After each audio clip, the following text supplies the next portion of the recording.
New at 10, no surprise here, the Loop Trolley opening is delayed again. If you were hoping to take a ride on it this summer, you're out of luck. Tonight, we just want to show you how much has changed around the city since they broke ground on the project. 5 on your side's Chris Davis is live in the Del Mar Loop with a few examples. Well, Mike, a key figure in this project tells me all the major construction work is done. At this point, they're just waiting on final approval from the U.S. Department of Transportation. But that process, much like the construction that got us here, is evidently moving painfully slow. It'll be open in the fall of 2016. March 12th, 2015, the day city leaders broke ground and began work on the Del Mar Loop Trolley. The city of St. Louis has traveled quite a ways in more than 3 years, while the trolley, other than just a few tests, hasn't even moved an inch. Here's a little perspective. In March 2015, Eric Greitens was just a former Navy SEAL and author. In the time since, he's become governor, moved into the mansion, accused of crimes, indicted, threatened with impeachment, resigned, and moved out. In that time, Shake Shack started construction, opened up, and there's been a permanent line there ever since. While another shack, Radio Shack, you know, America's technology store, well, they've closed all of their St. Louis locations since the trolley broke ground. In March of 2015, you could hail a cab to get down the loop, but that was about it. Now Lime, Ofu, Lyft, and of course Uber are just a push away. Hey, how are you? Good, how are you, sir? Good.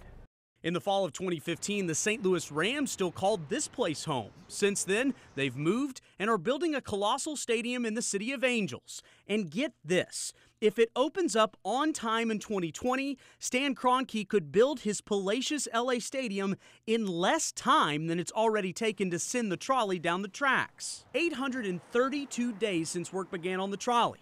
And for the foreseeable future, it's still off the rails. So I spoke to Joe Edwards over the phone today. He says he doesn't even have a good guess as to when this might open. He is officially waiting on that official word from the U.S. Department of Transportation. So he said if he absolutely had to guess, it would be in a couple months. But at this point, it's really anybody's guess. Mike? Chris, any indication of why the safety inspection is taking so long?